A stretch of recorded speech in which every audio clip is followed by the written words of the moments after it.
Bueno, buenos días para todos. Bienvenidos. Eh, Vamos a ver de una forma relativamente breve, trataré de ser lo más breve posible, cómo nosotros podemos estar eh, actuando de una manera sostenible y, y metiéndonos dentro de ese contexto de los parámetros que exige el concurso de Saint-Gobain. En esta, en, este, en esta ocasión, pues, citado en un lugar de Francia, en el Nord-Isère, en departamento de Isère, cuya capital es Grenoble. Entonces vamos a hablar sobre principios de bioclimática y sostenibilidad y una breve aproximación al lugar para que los estudiantes tengan en cuenta que en la medida que se aproximen al lugar vamos a tener proyectos mucho más exitosos y el objetivo pues es ganarse este concurso. ¿Sí? Entonces vamos adelante. Una breve introducción sobre la problemática ambiental que estamos viviendo actualmente. Si nosotros en el transcurso de nuestra corta historia como seres humanos nos hemos convertido en contaminadores de todo tipo, ¿sí? Nos hemos convertido contaminadores lumínicos, contaminadores del aire, somos enormes productores de residuos sólidos, nos está haciendo falta el agua potable y estamos actualmente mmm, siendo víctimas de nuestro propio invento en el sentido en que estamos emitiendo una gran cantidad de gases de efecto invernadero y estamos sufriendo las consecuencias del fenómeno del cambio climático. Sí, este cambio climático que se produce pues, por la energía solar que atraviesa la atmósfera y atraviesa una capa delgada de gases que quedan localizados en la parte superior de la atmósfera. Estos gases penetran, se estrellan contra la superficie de la Tierra, contra los mares. Estos mares y esta Tierra tienen la capacidad de acumular calor y una vez que se oculta el sol, pues este calor sale hacia arriba otra vez tratando de llegar a las capas atmosféricas superiores y pasar finalmente al espacio y se encuentra con este número 5 de aquí, que es la capa de gases ligeros que cada vez es más gruesa. Y como cada vez es más gruesa, pues cada vez ofrece una resistencia al paso del calor y se nos está quedando mucho calor metido dentro de la atmósfera y tenemos consecuencias graves. Este, por ejemplo, a la izquierda es el mapa de la República de Colombia para el 2100, donde nuestras tierras calientes, ¿sí? Esta es una proyección que ha hecho el IDEAM con las Naciones Unidas, donde nuestras tierras calientes que conocemos actualmente de clima tropical, húmedo, caliente, pues van a ser unos territorios supremamente calurosos con temperaturas promedio de 30 a 32 grados centígrados. Quiere decir que las máximas están alcanzando fácilmente los 40, 42 grados centígrados. ¿Sí? Donde ya desaparecen nuestras cumbres nevadas, donde seguramente toda la población de esa zona roja va a tener que emigrar hacia las montañas para conseguir mejores condiciones de vida. Nuestros mares van a ser cálidos, sin pesca, etcétera. ¿Sí? Eso, digamos, eso es la previsión para Colombia si seguimos portándonos como nos estamos portando. O sea, no estamos teniendo una actitud muy constructiva para con los fenómenos de la naturaleza, entonces la invitación es a cambiar de actitud. En Francia, pues estamos nosotros aquí también, están muy preocupados por el cambio climático y existen diferentes políticas que miran a ver eh, cómo adaptarse a las condiciones climáticas nuevas. Sí, eso es algo para pensar, es que eh, prácticamente todas las naciones del mundo están dictando políticas para la adaptación al cambio climático. ¿Sí? Casi ninguna de las naciones del mundo está produciendo políticas para que se evite el cambio climático. Entonces, eso es triste, pero vamos en ese sentido. Una de las regiones en Francia donde se va a sentir fuertemente la acción del cambio climático, así como nuestras regiones de tierra caliente en Colombia, pues es la región del sureste, perdón, que es la que estoy indicando aquí con el cursor, ¿sí? Donde está Córcega, Niza, Toulon, Marsella y Grenoble y Lyon alcanza a ser como el límite y nuestro lugar donde se va a hacer el proyecto que está localizado entre Lyon y Grenoble. ¿sí? Entonces, fíjense que sí hay hay un impacto fuerte sobre esa región en cuanto al problema del cambio climático. Estas son las conferencias y cumbres que se han hecho en el mundo, tratando pues de mitigar estas acciones nefastas que hemos nosotros llevado a cabo a través de los años. Una de las primeras fue esta, que es la cumbre ambiental de Río de Janeiro, fue la primera cumbre que se reunió para discutir estos temas y es donde nace el, el concepto de sostenibilidad, ¿sí? Que dice que la sostenibilidad es el desarrollo que cubre las necesidades actuales sin comprometer las posibilidades de las generaciones futuras para satisfacer sus propias necesidades. Sí, este es un informe de la Comisión Mundial sobre el Medio Ambiente y la señora Brundtland, que es una estudiosa ambientalista del norte de Europa, pues tuvo a bien hacer con esta comisión esta definición de sostenibilidad. Sí, es bastante controversial, controvertible, porque nosotros buscamos el desarrollo que cubre las necesidades de quién, ¿sí? De aquellos países desarrollados, entre comillas, que siguen consumiendo recursos y energía de una manera desaforada y que no van a cambiar su forma de existir. Entonces, bueno, en todo caso, hay esta primera definición y esta primera acción a seguir. Por otro lado, entre tanto, entonces aparecen una serie de oficinas y de agencias internacionales como la Agencia Internacional de la Energía, el World Watch Institute, eh, que empiezan a estudiar cuáles son los impactos que produce la arquitectura sobre el medio ambiente, porque antes de que aparecieran estos personajes, digamos que hacer arquitectura, hacer urbanismo, hacer obra civil era una cuestión normal, ¿sí? Hacer un barrio nuevo, pues se hacía el barrio nuevo y no se medían los impactos ambientales. Se hacía un edificio, no se medían los impactos ambientales. Se trazaba una carretera y tampoco se medían los impactos sobre el medio ambiente. Y estos personajes pues nos han demostrado públicamente que la actividad constructiva y la actividad edificatoria pues produce impactos fuertes, ¿sí? Algunos datos aparecen aquí, como la arquitectura y nuestros asentamientos consumen el 70% de la energía del mundo y más del 50% de la energía producida en el mundo está destinada a la climatización de edificios, ¿sí? ¿Eso qué quiere decir? Que que hay muchísimos edificios en el mundo que han sido mal diseñados y que necesitan de sistemas mecánicos de climatización artificial para poder producir condiciones de habitabilidad al interior y producir condiciones de confort al interior, solamente a través del uso de máquinas. ¿Por qué? Porque han olvidado conocer las condiciones del lugar. Cuando se conocen las condiciones del lugar, se produce arquitectura para ese lugar. Y al producir arquitectura para ese lugar, entonces nosotros producimos las mejores condiciones de habitabilidad y confort sin necesidad de echarle mano a las máquinas. En la medida en que nosotros utilicemos la climatización artificial o la iluminación artificial o el gasto energético pronunciado, pues lo que hacemos es ayudar a que se produzcan gases de efecto invernadero y propiciar el fenómeno del cambio climático. Listo, hay más datos. 55% de la madera cortada para usos diferentes a combustibles es para la construcción. Generalmente en nuestros países toda esa madera sale de los bosques de la Amazonía o de nuestros bosques del Pacífico. ¿Sí? Muy poca madera se produce hoy en día de manera industrial en Colombia, pero ya estamos empezando a dar nuestros primeros pasos. Y esto que es importante, que es el 30% de los inmuebles nuevos o renovados sufren del síndrome de edificio enfermo. Eso quiere decir que como estamos sobreviviendo a punta de máquinas, entonces nos metemos dentro de una burbuja y las condiciones del confort térmico dependen de una máquina. Esta máquina recicla los aires, las condiciones de CO2 no son las más convenientes, las condiciones de bacterias y que proliferan dentro de un edificio son muchos de estos equipos mecánicos hacen que proliferen estas condiciones enfermas.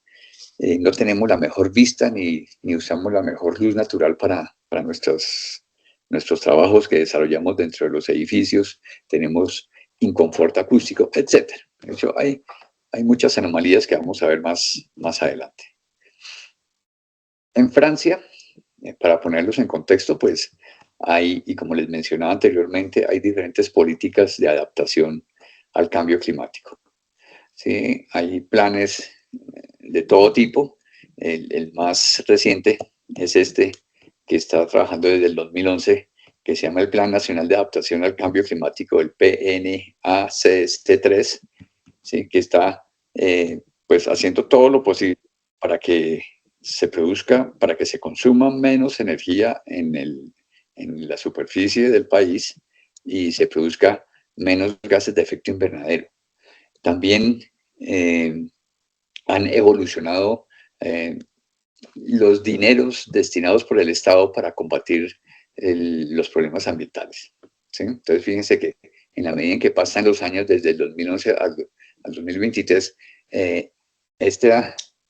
este gasto de dinero público, ¿sí? Asciende a más de 100 millares de euros actualmente, donde hay algo interesante aquí y es esta mancha azul. ¿Sí? Esta mancha azul busca sobre todo que los edificios nuevos tengan una gran eficiencia energética. ¿Sí? Eficiencia energética es muy importante. Esto naranja es la renovación energética de los edificios. ¿Sí?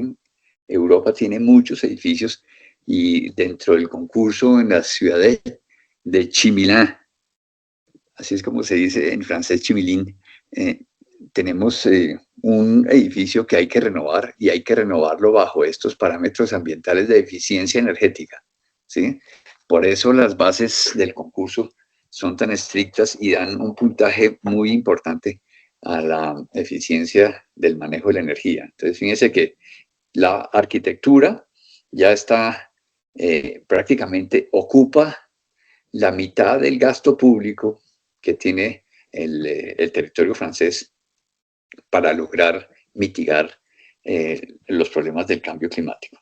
Eso es muy interesante. Entonces, la arquitectura, como les decía anteriormente, es culpable de esto. Aquí lo vemos en con otra geometría. Entonces, fíjense que lo azul son los edificios nuevos. Este número 21 es la renovación energética de los edificios existentes. El 20 es la descarbonización del transporte en las carreteras.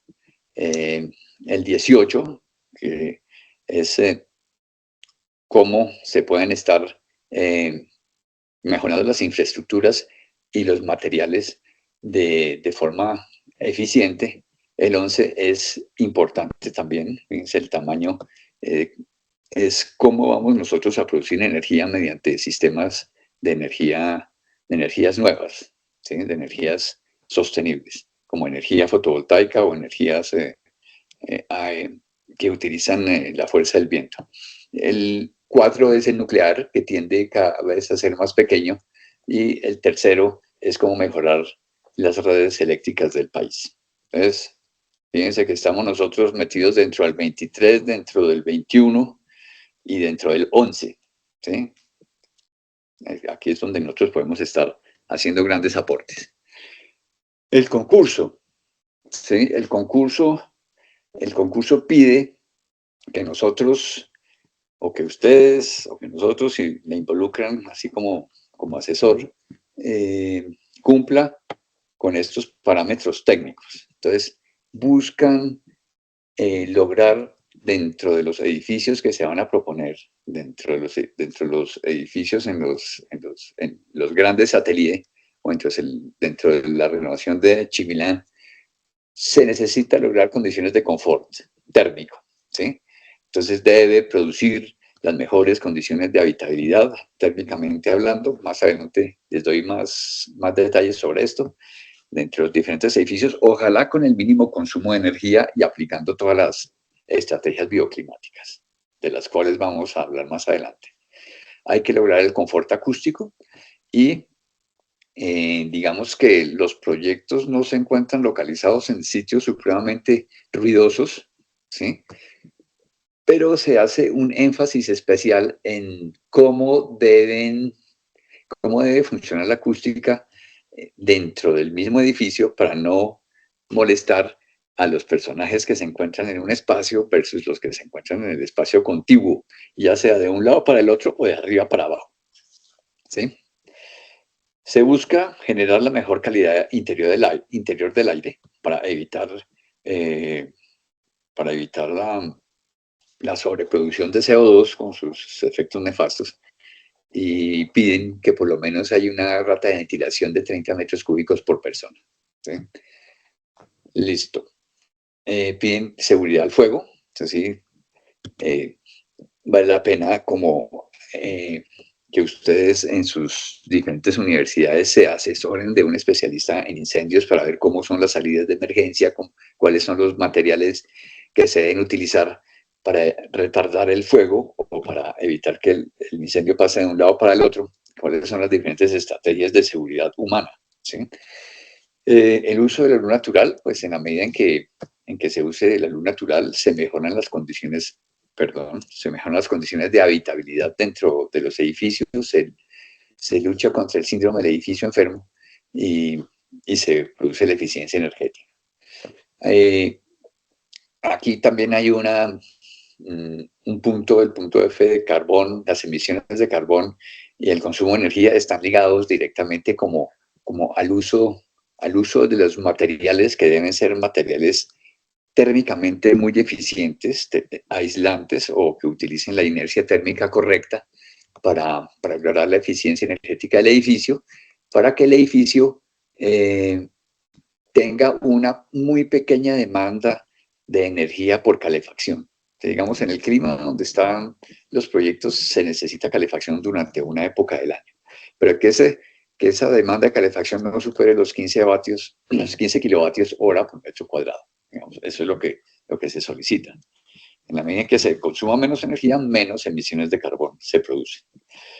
Y finalmente, pues, se busca el uso eficiente de los recursos, ¿sí?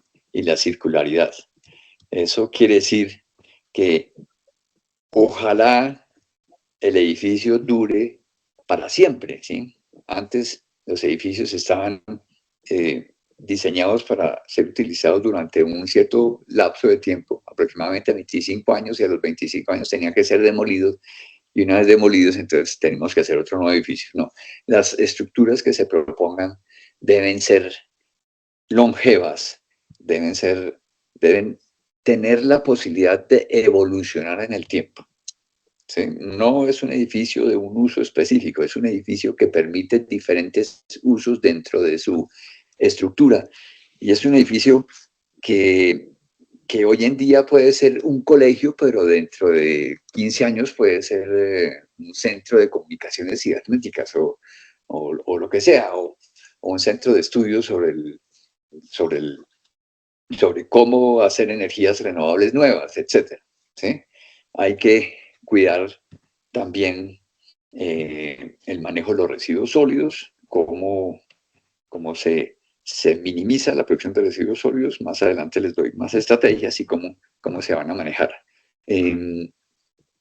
Cómo los edificios pueden ser deconstruidos, ¿no? O sea, si el edificio se va a demoler, ya no se demuele, sino se deconstruye, se desarma como un mecano y se lleva a otro lugar.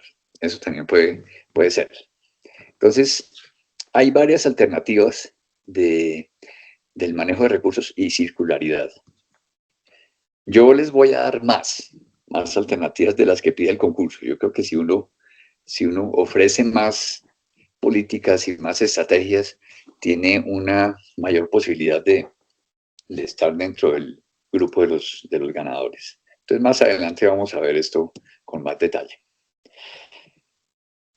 Paralela a la cumbre de Río del 93, se reúne la primera cumbre ambiental arquitectónica. Eso nunca había sucedido antes. ¿Sí? Entonces, en Chicago se reúnen 10.000 arquitectos. Esa es la cantidad de arquitectos reunidos de la Unión Internacional de Arquitectos y de American Institute of Architects. Y sale esta definición, que es muy interesante. Que dice que el diseño sostenible integra consideraciones de eficiencia en el uso de recursos, ¿sí? O sea, lo que acabamos de hablar de la recircularidad y de la energía. Ha de producir edificios sanos. O sea, fíjense que ya están luchando contra el síndrome del edificio enfermo. Y ha de utilizar materiales ecológicos, ya están pensando en la huella de carbono mínima de los materiales y debe considerar la sensibilidad estética que inspire, afirme y emocione. ¿Sí? Esa es la parte más complicada. ¿Sí? La primera parte, pues, nos habla de que nosotros tenemos que ser muy eficientes en el uso de los recursos y la energía y utilizar todas las tecnologías y todo lo adecuado, ¿no?, para aplicaciones sanas. Pero el edificio tiene que ser hermoso, ¿sí? El edificio tiene que producir eh, emociones, ¿sí? Entonces, el edificio, el proyecto ganador sostenible de verdad es aquel proyecto que es al mismo tiempo una máquina supremamente eficiente, pero un poema, ¿sí? Entonces, para eso estamos los arquitectos, ¿sí? Tenemos que producir una espacialidad emocionante, pero al mismo tiempo una cosa muy eficiente. Y para esto, entonces hay que hacer, como les decía anteriormente, arquitectura al lugar. La propuesta arquitectónica al lugar es aquella que reconoce y comprende de manera sistémica las relaciones, los problemas, los potenciales, el marco jurídico, la diversidad natural y cultural de un lugar. Y no tiene por qué seguir modelos económicos que desconozcan los componentes naturales ni sociales. Entonces, ojo con eso. Hay que despegarse de lo que nos están vendiendo como sistema económico de desarrollo y hay que, más bien, hay que mirar con lupa el lugar donde vamos a hacer el proyecto. Debe garantizar la propuesta, el control, la mitigación y la compensación de los impactos ambientales y debe buscar el mejoramiento de la calidad de vida y el bienestar de los ocupantes. Ese es como uno de los objetivos fundamentales. Para lograr este objetivo fundamental de sostenibilidad, entonces yo estructuro la charla y estructuro el análisis y la propuesta siguiendo esta matriz, ¿sí? Esta matriz es una matriz de lo que nosotros tenemos dentro de la atmósfera, ¿sí? Están todos los componentes del medio ambiente y los parámetros ambientales asociados a este componente del medio ambiente, ¿sí? Bueno, esto es una autoría de un grupo interdisciplinario que trabajó los temas ambientales en los años 90. Dentro del medio, lo que hice yo aquí fue dividirlo en dos, unos componentes del medio ambiente que están ligados al componente técnico de la definición de arquitectura sostenible que les mostré anteriormente, donde se busca la eficiencia en el manejo de la energía, los recursos y generar edificaciones sanas. Y el otro componente es el componente humano, donde nosotros tenemos que hacer poética del espacio, ¿sí? En este caso, la poética del espacio la dejo en las manos de los arquitectos diseñadores de los proyectos. Yo les voy a decir es cómo lograr condiciones de confort para que, logrando todos los conforts que sean posibles, como llaman los señores de Saint-Gobain, una definición de multiconfort, ¿sí?, se producen las condiciones óptimas para que la gente sea feliz dentro de un edificio. Listo.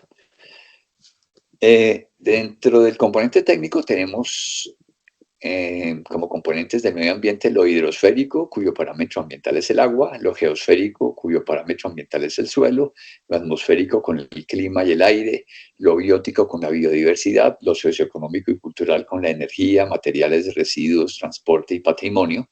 Digamos que esto está asociado, digamos, a esa recircularidad que piden los pliegos del concurso, y vamos a ver más adelante, y dentro de lo perceptual están, como les decía anteriormente, lograr las mejores condiciones de confort. Digamos que esos parámetros del medio ambiente para la realización de un proyecto sostenible involucran una gran cantidad de profesionales, ¿sí? Entonces, hay que involucrar, si ustedes en sus universidades échenle mano a todas las disciplinas involucren a un ingeniero hidráulico, a un ingeniero ambiental o a un geólogo para ver cómo manejamos la parte del agua del proyecto. Eso es una eh, de las críticas que le hago a los pliegos que citan a este concurso, es que carecen de una solicitud del buen manejo del recurso hídrico. ¿Sí? Están hablando de huella de carbono, de energía, de recircularidad, reciclaje, manejo de residuos, pero nunca han tocado el tema del manejo del recurso hídrico. Y el recurso hídrico es uno de los grandes problemas que tenemos hoy en el mundo, a los cuales la arquitectura debe dar solución también. Entonces, yo les propongo que así no estén en los pliegos, nosotros propongamos dentro de los proyectos un correcto manejo del recurso hídrico. Listo, para manejar el suelo están los ingenieros ambientales, el ingeniero de suelos y los geólogos, también nos sirven. Ya les muestro más adelante para qué nos van a servir. En lo atmosférico, donde tiene que ver el clima y el aire, está el bioclimático, el ingeniero ambiental. En lo biótico, hay que echarle mano a un biólogo, a un ingeniero forestal, a un paisajista, para que le diga a uno que realmente cómo es que se va a manejar esa parte de la regeneración de los ecosistemas.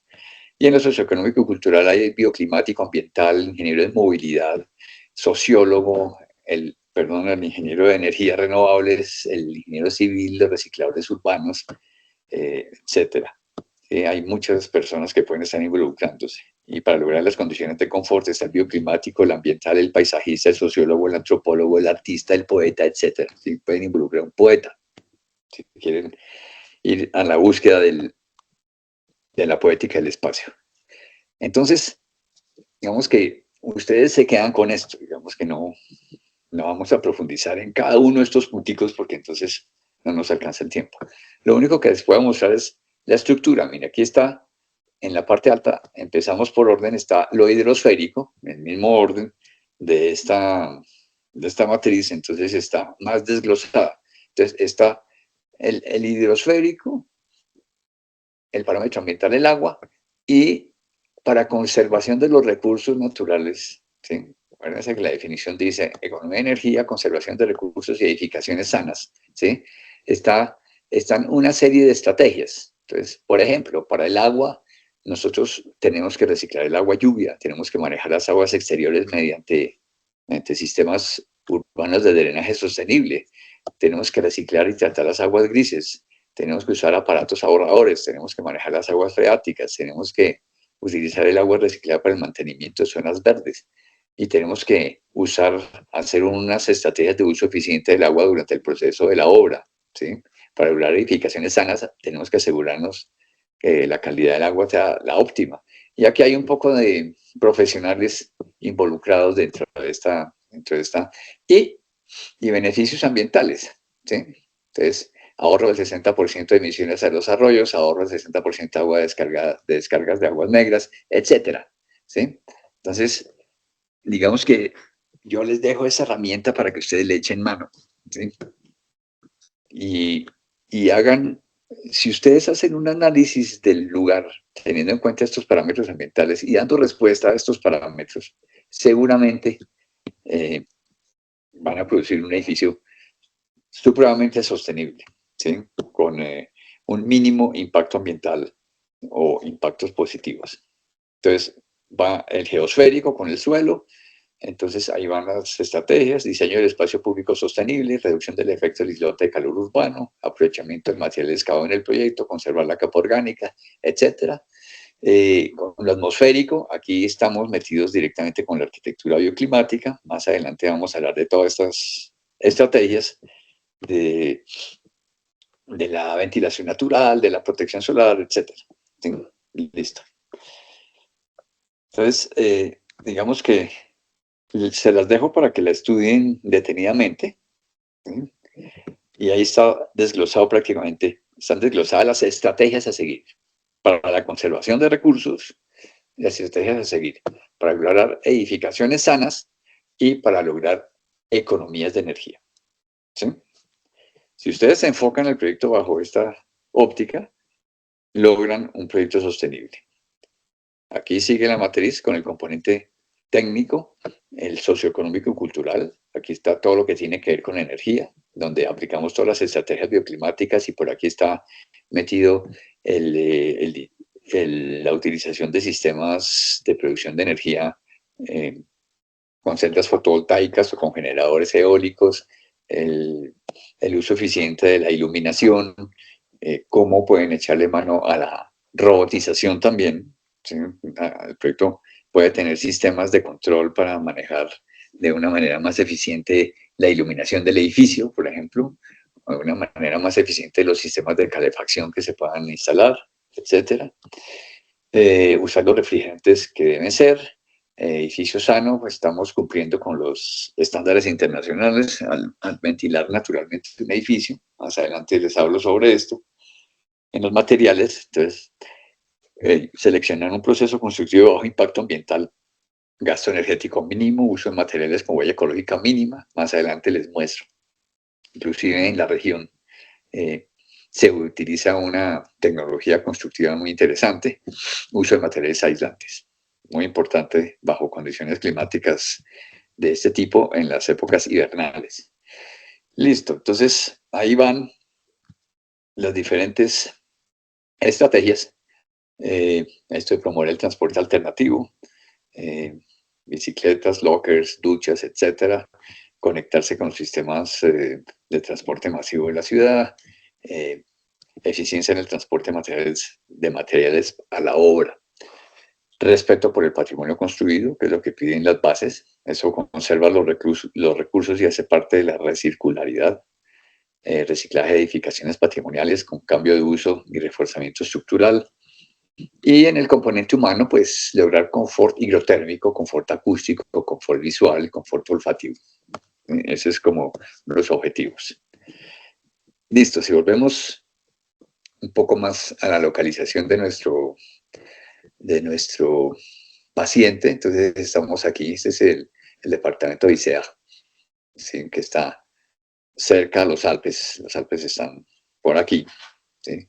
Y cerca a Lyon, cerca de esta región que es una región plana con viñedos y mucha agricultura desde la Edad Media, como lo han podido leer en las bases, estamos metidos aquí, fíjense que ya estamos al límite de la zona donde el cambio climático en Francia va a ser fuerte. ¿Sí?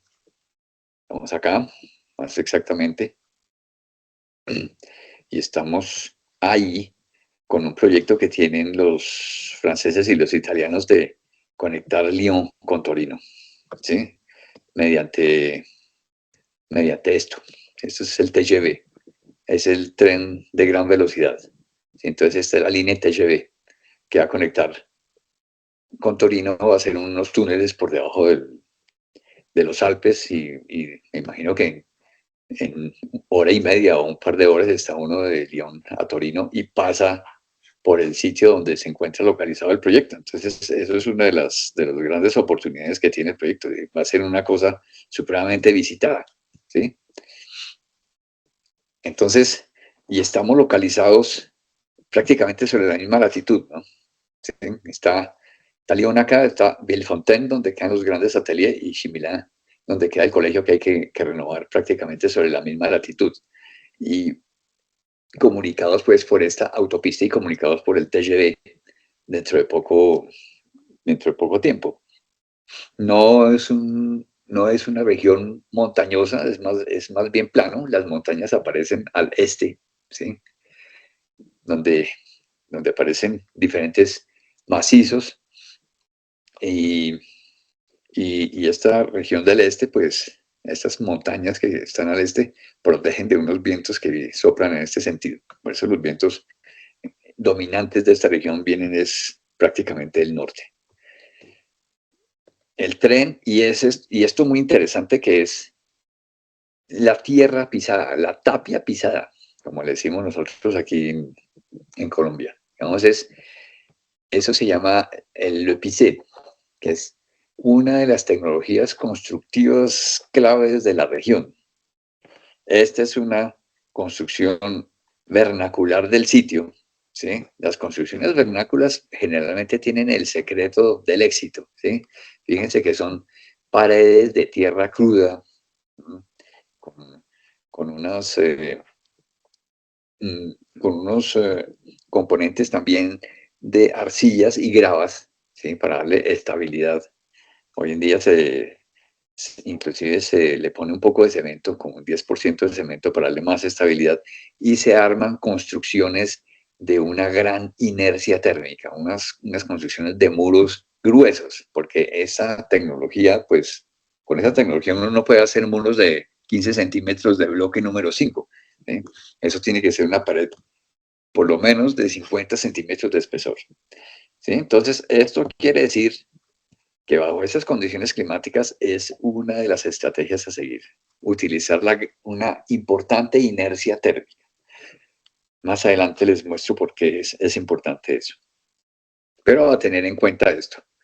Y a tener en cuenta eso, inclusive porque los grandes satélites, que son los grandes talleres que tienen allá en Villeneuve, ¿sí? Y donde el proyecto se va a llevar a cabo, ¿sí? Es un lugar de experimentación de todas estas tecnologías, de, de, de volver contemporáneo el uso del PIC para las arquitecturas de hoy en día. ¿Sí? Entonces, aquí, por ejemplo, en los grandes satélites, aquí ya están los estudiantes de arquitectura construyendo paredes con diferentes tecnologías de tierra. ¿Sí? Es muy interesante. Si en sus universidades tienen algún experto en tierra, échenle mano. Si no lo tienen, yo después, a través de los señores de San Juan, les mando un contacto del personaje en Colombia que inclusive trabaja también ahí en Francia con todos estos temas de la tierra. Aquí están los grandes ateliers, ¿sí? Y donde se hacen prototipos a escala 1:1, ¿sí? Entonces, fíjense que es muy interesante. Mejor dicho, allá son expertos en la producción de la arquitectura a detalle. Entonces, una de las claves del proyecto es demostrar a través de los dibujos y de los planos que se produzcan que el proyecto es totalmente elaborable. ¿Sí? Porque los personajes que van a ver los proyectos van a tener en cuenta que estos proyectos pueden inclusive elaborar prototipos dentro de los grandes ateliers. Entonces es uno de las cosas claves. Y otra de las cosas claves es esta. Fíjense que aquí está la Maison de Compagnon, que en Francia hay un movimiento fuerte que se llama Les Compagnons du Devoir.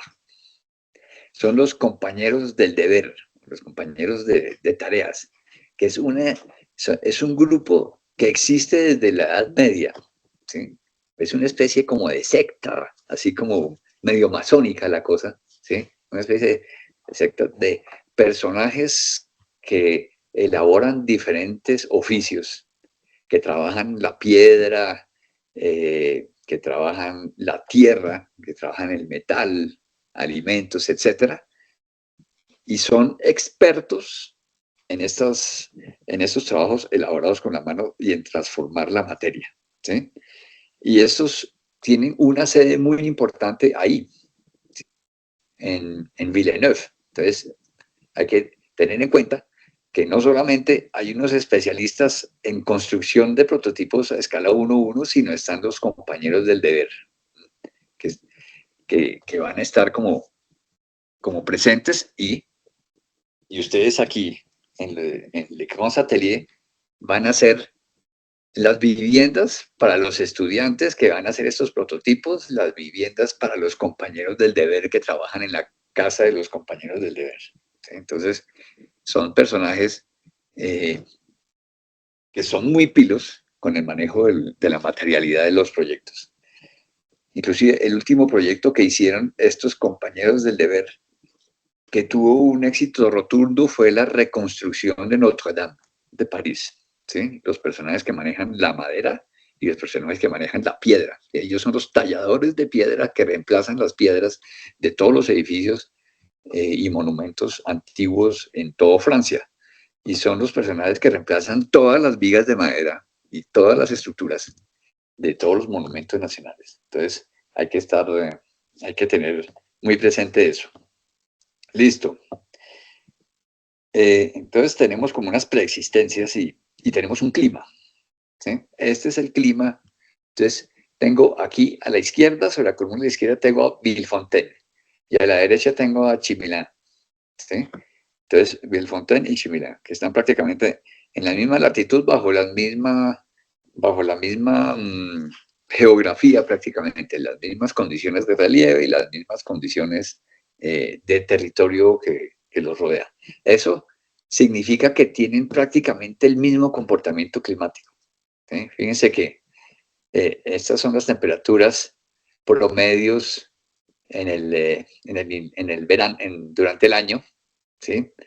En Villefontaine vamos de 6 grados centígrados máximas en el invierno a 27 grados centígrados en el verano, mientras que en Chimilán baja un poquito menos, baja un poquito más, perdón, llega a 5 grados centígrados, la máxima durante el invierno, y la máxima durante el verano llega a 27, y tenemos aquí en noviembre durante el otoño 10 grados centígrados. Entonces, fíjense que es muy parecido, es prácticamente igual. O sea que las estrategias van a ser muy parecidas. En el invierno, que es esta de aquí, pues llega a 0 grados centígrados la mínima y la máxima sube a 16, perdón, llega a 0 grados centígrados, aquí también llega a 0 grados centígrados, la mínima en el verano está alrededor de los 16 grados centígrados aquí, y la mínima en el verano en Chimilán está a 15 grados centígrados, es, digamos, 1 grado centígrado menos Chimilán que Villefontaine. Son cosas muy, muy parecidas. ¿Eso qué quiere decir? Fíjense, esto quiere decir varias cosas, a ver si lo tengo por aquí. Eso quiere decir esto. ¿Mm? Esto, digamos, en Villefontaine y en Chimilán es igualito, ¿sí? Entonces, digamos que, fíjense que aquí tenemos los meses y aquí las diferentes horas del día y las sensaciones que se producen de calor o de frescor durante las diferentes épocas del año, ¿sí? Y fíjense que hay unos momentos del año durante los cuales la cosa se pone muy fría. Aquí está muy frío y muy frío. A partir, a partir de noviembre la cosa se pone muy fría. Eso que se ponga muy frío a partir de noviembre quiere decir que las temperaturas en noviembre están alrededor de los 10 grados centígrados la máxima y la mínima está en 4 grados centígrados. Quiere decir que ya un edificio necesita defenderse del frío con un sistema de calefacción. Entonces, cuando aquí dice fríos, fríos, quiere decir que la calefacción va a funcionar desde noviembre, diciembre, enero y febrero. Entonces, esos son los 3 meses de solicitud de calefacción. Por eso tengo esta manchita roja aquí encima, quiere decir que después, durante el mes de marzo, abril, mayo, junio, julio, agosto, septiembre, octubre y principios de noviembre, el edificio debe funcionar con sistemas naturales. O sea, cuando hace calor tiene que ventilarse, cuando no hace mucho calor tiene que ventilarse, pero no tanto, tiene que protegerse del sol durante las épocas calientes en el verano y tiene que utilizar la inercia térmica del proyecto, ¿sí? Esos muros gruesos, el proyecto tiene que ser inerte, porque fíjense que durante el mes más caliente, que es junio, la temperatura llega a 27, pero por la noche baja a 16. Eso quiere decir que cuando yo tengo, imagínense una casa colonial en el Valle del Cauca o en Santander, donde las temperaturas son parecidas. Una casa colonial hecha de muros gruesos de 1 metro de espesor, ¿sí? Donde ustedes entran de día cuando está haciendo 27 grados centígrados y ustedes sienten el frescor, ¿sí?, de la casa. El frescor no es ningún aire acondicionado que está funcionando, el frescor lo produce la inercia térmica, porque hay una diferencia de temperatura grande entre 16 y 27. Durante la noche, como la noche es fresca, entonces todo ese calor acumulado en esas paredes se restituye hacia el medio ambiente, ¿sí? Ese calor es restituido y la pared se enfría. Y esas paredes frías de gran inercia son las que producen las mejores condiciones de temperatura al interior de una construcción cuando afuera hace calor. ¿Sí? Eso es lo más recomendable. Entonces, fíjense que tampoco tenemos temperaturas tan extremas. Necesitamos solamente unos meses de calefacción y como la temperatura no baja por debajo de cero, ¿sí? Si estamos en cero, entonces los sistemas de calefacción no son muy robustos y si la arquitectura tiene los aislamientos térmicos necesarios para reducir las pérdidas de calor a través de la superficie, pues entonces los gastos de energía van a ser muy bajitos. Esta es la nebulosidad en los dos lugares, también es supremamente parecida. Entonces, fíjense que sí hay nubes, esto se parece como al cielo bogotano, ¿sí? Está nublado, en enero hay momentos en que está más nublado que otros, digamos, durante la época de invierno y de otoño la cosa se pone más nublada y durante la época de verano hay más sol, ¿sí? El cielo se despeja, ¿sí? En la medida en que esta curva se sube quiere decir que hay menos nubes y a medida que esta curva se baja quiere decir que hay más nubes y que se despeja más. Entonces en junio, julio, agosto y septiembre ahí brilla más el sol en el cielo. Siguen habiendo nubes, pero brilla el sol, ¿sí? Eso tiene una connotación interesante que es esta, ¿sí? Es la energía solar incidente. Entonces, ¿esto qué quiere decir? Que está oscuro, hay mucho más nubes y menos sol en el cielo durante la época de invierno, ¿sí? Y por eso la oferta de energía para producir energía con celdas fotovoltaicas se reduce, baja a 2.4 kilovatios hora, más o menos en esta época, a 1.3 kilovatios hora en diciembre. No se produce una gran cantidad de energía eléctrica con celdas fotovoltaicas durante estas épocas, pero después sube la oferta de sol en el cielo, llegando a los 7.2 kilovatios hora en junio. Entonces, fíjense que durante los demás meses la oferta empieza a ser, la oferta de kilovatios por metro cuadrado de superficie horizontal es interesante, tanto en Villefontaine como en Chivilán.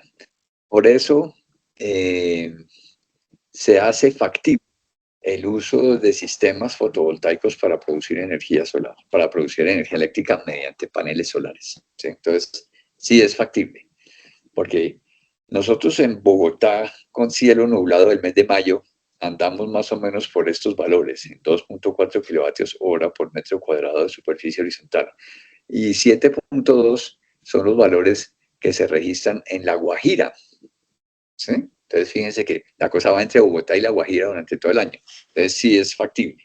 Entonces, sí hay que proponer uso de energías fotovoltaicas y arquitectónicamente utilizarlas de una manera estratégica porque digamos que los paneles no es que sean una belleza, o estudiar otras alternativas, como hay tejas que producen energía, hay vidrios que producen energía también.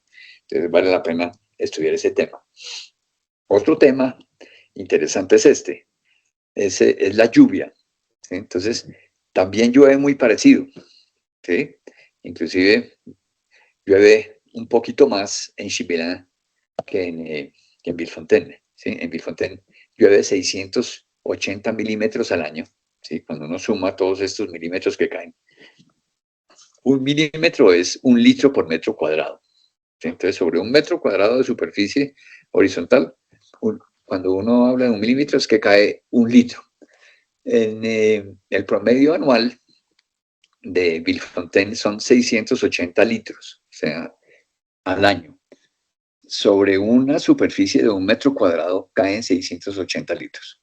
Entonces hay que utilizar esos 680 litros. No hay que contratar al ingeniero hidráulico para que nos diseñe unas canales y unas bajantes para deshacernos rápidamente el recurso hídrico. Al contrario, hay que acumular todo ese recurso hídrico y utilizarlo. En Chimilán llueve más, llueve 780 litros por cada 1 metro cuadrado al año. Entonces hay oferta, ¿sí? Esto del reciclaje de agua lluvia se mide en oferta y demanda.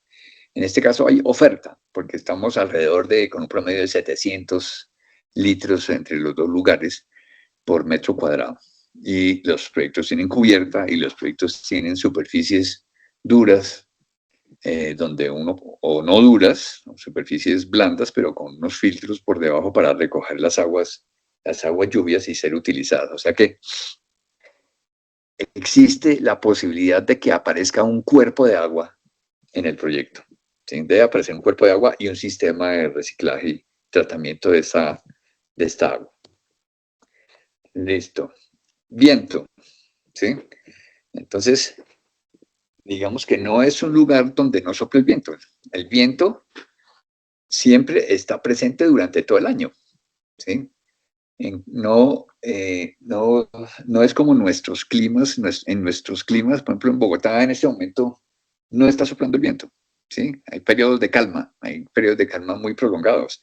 Aquí no, aquí siempre está soplando y a unas velocidades que no son despreciables, ¿sí? 9.9 kilómetros por hora durante el verano y 13.1 kilómetros por hora en estos momentos más ventosos, ¿sí? Que son los momentos fríos, ¿sí? Entonces es un viento frío.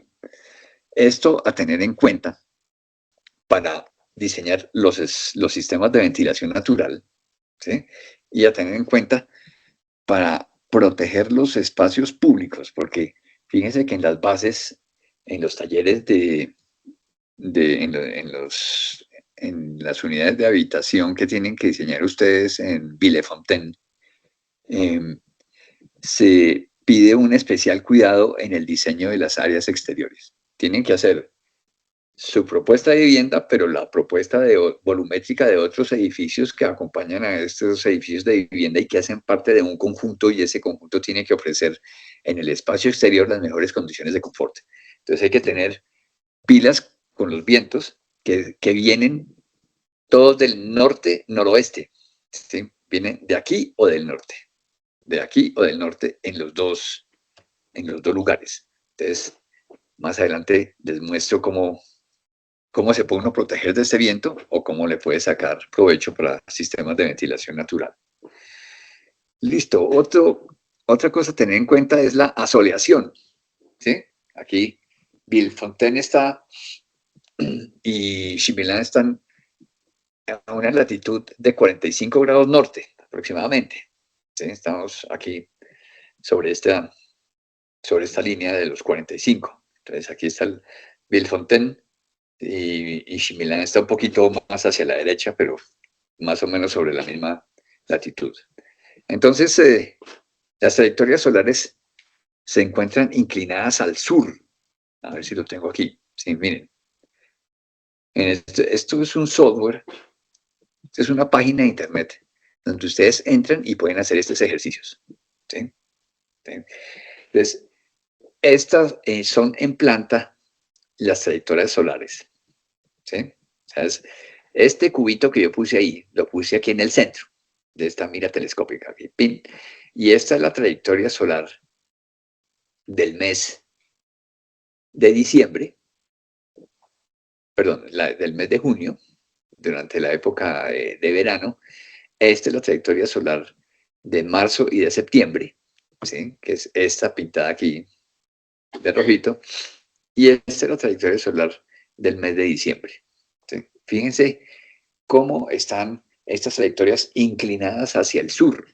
¿Sí? Como están inclinadas hacia el sur, la fachada sur resulta ser la fachada más asoleada. Y por ser la más asoleada es la que menos necesita de sistemas de calefacción durante el invierno. ¿Sí? Entonces hay que tener muy en cuenta eso. Cuando ustedes van a ese lugar y van a comprar un apartamento, ¿sí? Por ejemplo, en modo de ejemplo, el apartamento que tiene ventanas hacia el sur vale más o menos el doble del apartamento que tiene ventanas hacia el norte, ¿sí? Porque el norte no se asolea prácticamente nunca, ¿sí? Estas son las trayectorias de marzo y septiembre. Estas son las trayectorias de junio, ¿sí? Fíjense que el sol se levanta un poco más, sigue asoleándose la fachada sur un tricito, y durante las épocas de la mañana se asolea un poquito la fachada norte. Más adelante les doy unos ángulos de protección solar para las épocas de verano.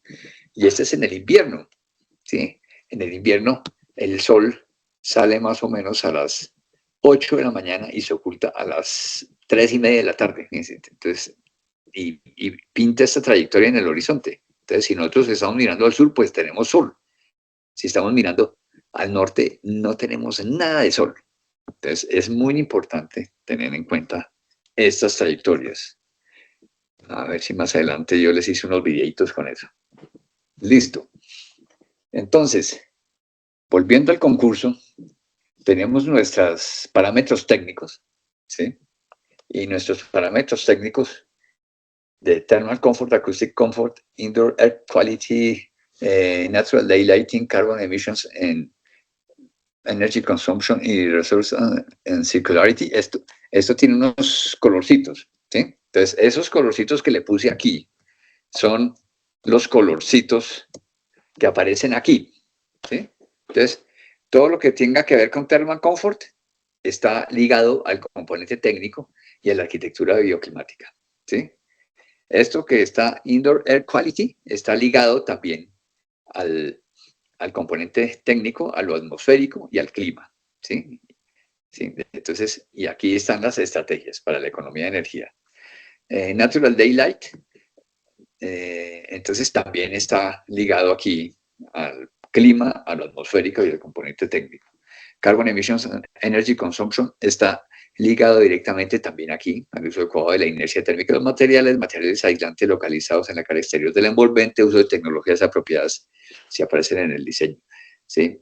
Y el Acoustic Comfort está ligado aquí al parámetro ambiental aire del componente atmosférico. Y aquí están algunas de las estrategias. Entonces, ese es el primer ejercicio que les he hecho como de aproximación de ligar lo que están pidiendo en los pliegos del concurso con la matriz que les estoy proporcionando para que hagan el análisis y la propuesta arquitectónica con las diferentes estrategias. ¿Listo? Seguimos con nuestra matriz. Aquí tenemos también Thermal Comfort, aquí ligado a lo socioeconómico y cultural, a la energía. Carbon Emissions, Energy Consumption, también ligado aquí a todas estas estrategias. Resources and Circularity, aquí se me fue una R, está ligado aquí a estos usos de los materiales. Aquí tenemos también Carbon Emissions, Energy Consumption, aquí en uso de materiales aislantes. Estamos ligados con la Circularity Resources, aquí con los residuos, el manejo de residuos, el manejo de escombros, etc. Y si seguimos, pues seguimos. Entonces,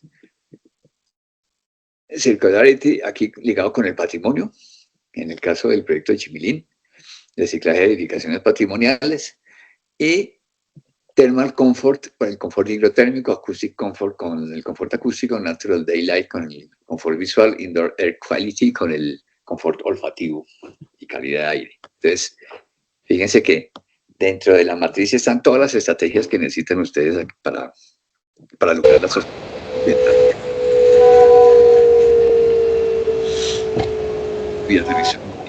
Estrategias bioclimáticas. Entonces vamos a hablar como estrategias para cada uno de estos puntos, ¿sí? Para lograr el confort térmico, nosotros tenemos que adaptar el proyecto a las condiciones naturales del lugar y a las condiciones climáticas que ya vimos que no son extremas, ¿sí? Sin embargo, son frías durante el invierno. El resto del año están muy convenientes y relativamente fáciles de manejar, utilizando estrategias pasivas de climatización como el sol y la ventilación. Listo. A ver si me funciona esto. Aquí les hice, a ver, aquí tenemos el cubito con la aceleración en marzo, el cubito con la aceleración en junio y el cubito con la aceleración en diciembre. ¿Sí? A ver si funcionó. Entonces fíjense cómo le da en marzo a la fachada este, después le da de frente a la fachada sur y después le da a la fachada oeste. ¿Sí? La fachada norte no se asolea, ¿Mm?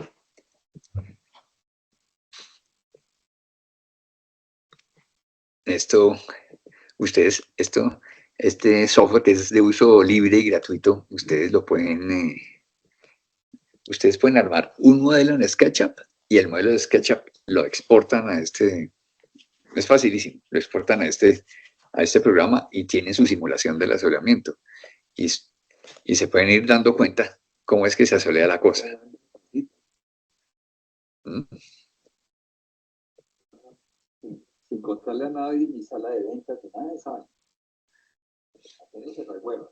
Alguien está vendiendo productos por ahí al fondo. El alcalde está... Por favor, el que tenga micrófono encendido, que lo apague. Listo, entonces fíjense cómo se visualiza facilísimo la soleación del lugar. Y lo que tenemos nosotros que buscar es, ojalá, las mayores fachadas mirando al sur. Nada que hacer. Fachadas mirando al sur y espacios y todo lo que quede mirando al norte pueden ser los espacios tampones como se dice, que son espacios como servicios, baños, lavanderías, depósitos, etcétera, que sirvan como espacios de transición entre el interior y el exterior. El confort térmico. Entonces, el confort térmico se ha definido de diferentes maneras. ¿Sí? Estos Gibbon y Milne de la Universidad de California en los años 70 hicieron este cuadro, que es el cuadro ciclométrico, que es el cuadro que manejan los ingenieros mecánicos del aire acondicionado, donde tenemos las temperaturas aquí y tenemos las curvas de la humedad relativa en este sentido. Sí, y Gibbon y Milne pues han definido una zona de confort. Ellos la definieron utilizando una cámara de confort, utilizando una habitación donde metían a la gente y le variaban los parámetros climáticos y cuando la gente se sentía bien, oprimía un botón y decía, estas son las condiciones de humedad y temperatura dentro de las cuales yo me siento bien. ¿Sí? Entonces, se definieron condiciones de confort aquí entre los 21 grados centígrados hasta los 25 grados centígrados aproximadamente, con una humedad relativa entre el 20% y el 75%. Digamos, si uno, según estos primeros estudiosos del confort, si uno estaba metido dentro de esos rangos, estaba sintiéndose confortable. Entonces, fíjense que llegaban a unas máximas de 25, ¿sí? Pero esto, digamos, evolucionó. La noción de confort hoy en día, digamos, esta es como la última que se está utilizando, es el confort adaptativo, ¿sí? El confort adaptativo no solamente tiene en cuenta la temperatura y la humedad del lugar, sino también tiene en cuenta las condiciones, tiene en cuenta que la persona está aclimatada para vivir bajo esas condiciones climáticas. Es diferente una persona que vive en Barranquilla a una persona que vive en el eje cafetero, a una persona que vive en Bogotá. ¿Sí? ¿Sí? Los costeños cuando vienen a Bogotá vienen a la nevera. ¿Sí? Se sienten tremendamente inconfortables por el frío porque no están adaptados físicamente para resistir esas temperaturas. O cuando uno va a Barranquilla durante el mes de agosto, pues siente que se muere el calor, pero porque no está adaptado. Entonces, este método del confort supone que las personas están adaptadas a las condiciones de temperatura y humedad del lugar. Supone que las personas están vestidas de una manera adecuada para esas condiciones exteriores. ¿Sí? O sea, ropas ligeras en climas calientes y ropas pesadas en climas fríos. Y también supone que una persona y tiene en cuenta la actividad que está desarrollando la persona en el sitio. ¿Sí? Es diferente estar caminando o a estar escuchando una conferencia, ¿sí? Donde uno está tranquilamente escuchando y está produciendo 80 vatios de calor, mientras que el conferencista que les está hablando está más o menos a 150, 200 vatios. ¿Sí? Si está bailando bolero está a 300 vatios y está bailando salsa está a 600 vatios. Entonces, tiene en cuenta estas condiciones y tiene en cuenta también las temperaturas de las superficies del espacio donde se encuentra la persona. Entonces, esta es una herramienta también de libre uso que encuentran en Internet. Es 55 del 2020. ¿Sí? Donde uno, aquí yo hice este ejercicio, me puse Perdón, antes de hablarles del ejercicio. La nueva definición de las condiciones de confort supone que nunca el 100% de la gente va a estar contenta, ¿sí? Con unas condiciones X de temperatura y humedad relativa. ¿Sí? Nunca. Entonces, parte del principio que nunca el 100% está contento, está satisfecho, pero hay unas condiciones para satisfacer al 90% de la población y hay unas condiciones para satisfacer al 80% de la población. Entonces, en este caso yo hice el ejercicio, le puse la temperatura promedio de Villefontaine en el verano, que es 21 grados centígrados, y una temperatura operativa dentro del edificio de 27 grados centígrados. Y fíjense que con 27 grados centígrados dentro del edificio, yo estoy dentro de la franja que satisface al 80% de la gente. Ya yo puedo estar los rangos son los siguientes, mire, para satisfacer el 80% de la gente, mi temperatura va entre los 20.8 hasta los 27.8 grados centígrados. ¿Sí? Yo puedo tener al interior de un edificio 27.8 grados centígrados y produzco condiciones de confort. ¿Sí? Y si yo le pongo velocidad del aire, si le pongo un ventilador o si abro las ventanas y produzco efectos de ventilación natural con corrientes de aire a más de 1 metro por segundo, yo puedo estar confortable a 30 grados centígrados. ¿Sí? Lo que no decían estos señores de Gibbon y Milne. Era inconcebible que a 30 grados centígrados alguien estuviera confortable, pero sí lo puede estar en condiciones de confort adaptativo. Para satisfacer al 90% de la gente, los rangos de temperatura están entre 21.8 a 26.8 grados centígrados. ¿Sí? Entonces, fíjense que es mucho más, esto lo hizo un profesor de la Universidad de Syracuse, el profesor Milne. Milne no es, sí, no es Milne, sino bueno, ahora me acuerdo el nombre del profesor. Porque los ingenieros mecánicos nos vendían que las condiciones de confort eran 22 grados centígrados y el 50% humedad relativa y punto. ¿Sí? Mientras que estos profesores demostraron que no. El profesor Fanger demostró que un individuo puede estar confortable con un rango de temperaturas mucho más grandes. Eso es muy importante hoy en día porque entonces los edificios ya no tienen que tener aires acondicionados para estar a 22. Un edificio puede funcionar a 27 sin ningún problema de confort al interior. Entonces, a tener en cuenta, esas son las condiciones de confort. El sol, pues, el sol fue el comportamiento que les mostré anteriormente, a tener en cuenta esto con el sol. ¿Sí?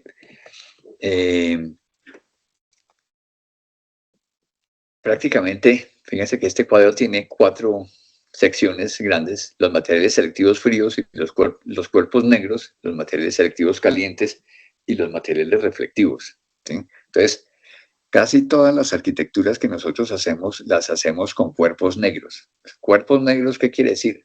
Fíjense que aquí está el factor de reflexión que va entre 0 y 10 y el factor de emisión de calor. Una vez que el material absorbe el calor, cuando le da el sol, por ejemplo, o una fuente de energía, y ustedes lo retiran del sol y lo ponen en la sombra, el material emite calor hacia el medio ambiente. Entonces, este es el factor de emisión. ¿Qué porcentaje emite de lo que se gana? Y nosotros, todo el ladrillo, el concreto, la madera, mármoles, pavimentos, pizarras, están casi todos los elementos constructivos, el concreto, están metidos dentro de los cuerpos negros. ¿Qué quiere decir? Que son materiales que reflejan muy poca energía. Entonces, por ejemplo, si yo me pongo aquí, la teja roja y el concreto es este punto. La teja roja y el concreto reflejan el 31% de la energía incidente, más o menos. Ese es 10, 20, 30, 31% de la energía.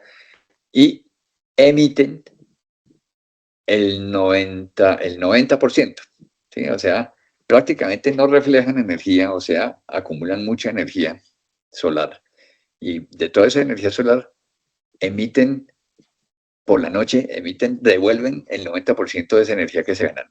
Entonces, a tener en cuenta, ¿sí?, que todos estos materiales constructivos y la tierra también está metida aquí, ¿sí?, el pisé, esa tierra pisada que usan, está metida aquí. Entonces, algo tenemos que hacerle al material para que sea, ¿qué? Para que sea absorbente durante el invierno. Eso está bueno para el invierno, pero para el verano no está tan bueno. Entonces hay que protegerlo del sol de alguna manera durante el verano, ¿sí? Y los otros son materiales como las pinturas, el papel, el plástico, la laca, el acero galvanizado, el hierro pulido, están dentro de estos materiales selectivos fríos que reflejan el 80% del hierro pulido y emite el 70%. Estos materiales reflectivos, como una teja de aluminio, digamos que refleja el 55% de la energía y emite solamente el 10%. Entonces, también hay que saber cómo funcionan porque uno puede estar utilizándolos también. El acero galvanizado, el titanio, el silicio, etcétera, todos estos materiales prácticamente no reflejan mucho, pero emiten poco, ¿sí? Pero la huella ambiental que producen es muy grande. Entonces, estos selectivos calientes, como el titanio que usa Frank Gehry, pues no, tiene una enorme cantidad embebida dentro de su proceso de fabricación, y el ciclo de vida del material pues es muy consumidor de energía y no es ecológico. Para protegerse del sol, entonces para protegerse del sol, digamos que hay que poner aleros, ¿sí? Hay que poner aleros para protegerse del sol. Hay que tomar el sol durante el invierno y evitar que el sol entre durante el verano, ¿sí? Entonces, estos aleros que tienen los edificios que ustedes propongan, o estas persianas que tengan al exterior, responden a un ángulo de protección solar, ¿sí? Yo ya les hice el ejercicio, digamos, para protegernos del sol durante el verano en Villefontaine o en Chibilán, nosotros tenemos que usar estos ángulos de protección, ¿sí? Para la fachada norte, 75 grados, para la fachada este, 78 grados, para la fachada sur, 57 grados, para la fachada oeste, 48 grados. Eso es para protegernos del...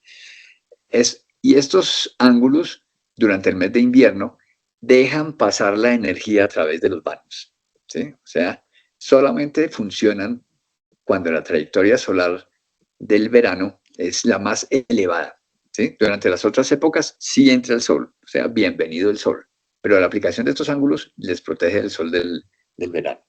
¿Eso qué quiere decir?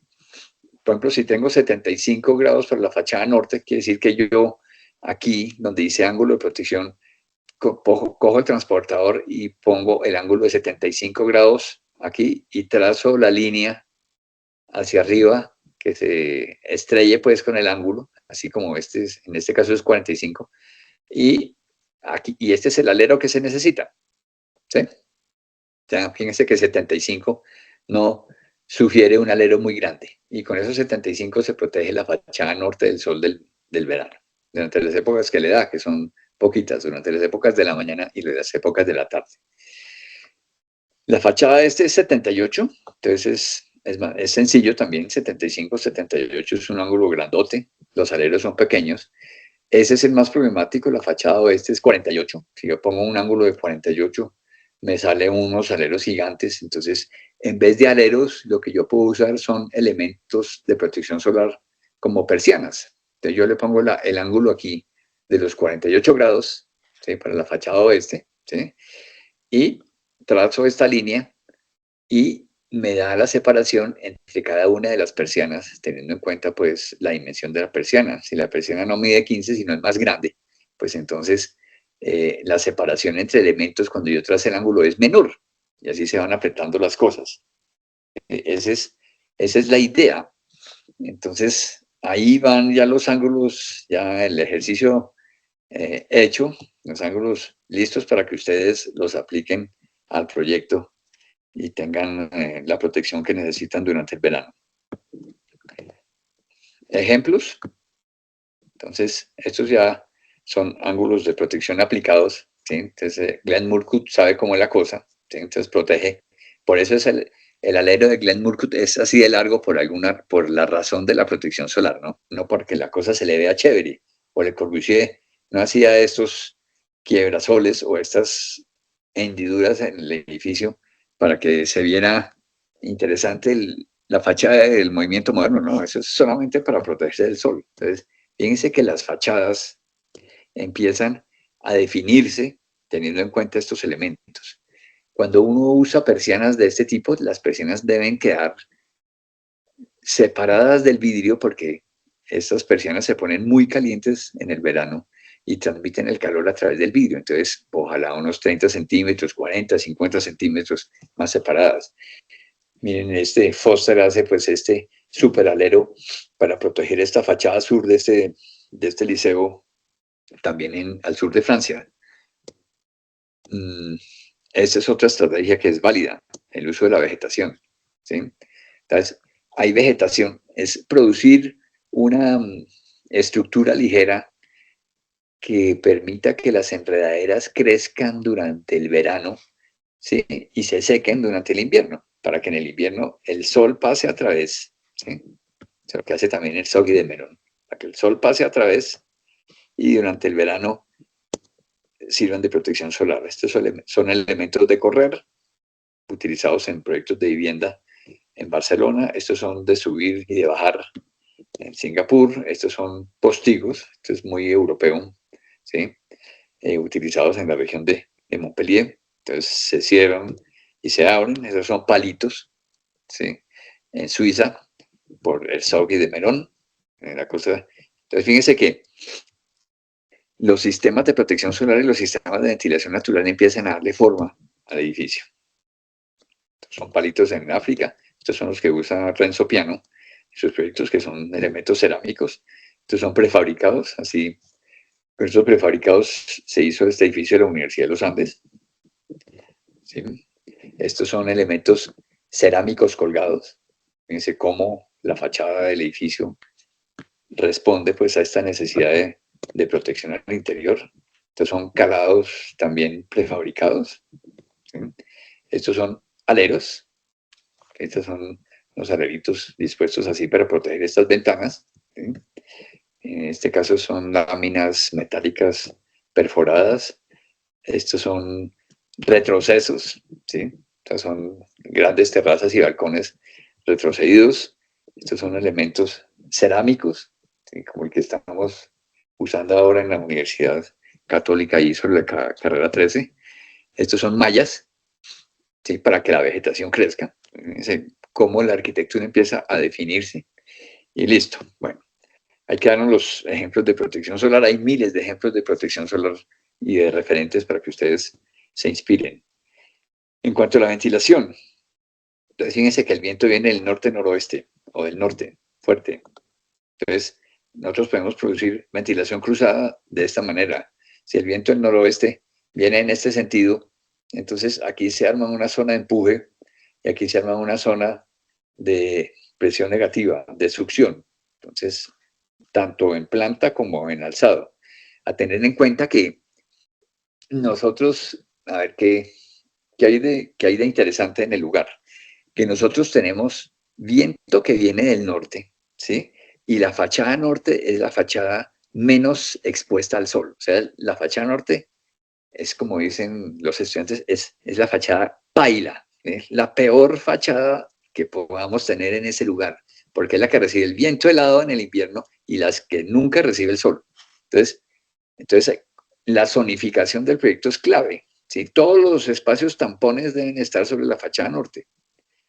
Y para que se produzca la ventilación durante el verano, entonces nosotros tenemos que tener también unas aperturas regulables, todas las aperturas del proyecto deben ser regulables, sobre la fachada norte y otras aperturas sobre la fachada sur. Entonces, esto es norte y esto es sur.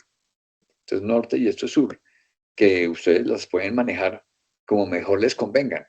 Y ese es el secreto de la ventilación cruzada, es poner en relación la zona de empuje de la fachada norte con la zona de succión de la fachada sur o con la cubierta. La cubierta también está a zona de succión. Fíjense que aquí el viento se levanta y aquí produce una zona de presión negativa o de succión. Por eso es que los ingenieros calculan la cubierta, no solamente para la estructura de la cubierta, no solamente para que aguante el peso de la cubierta, sino para que aguante el efecto de succión que ejerce el viento hacia arriba.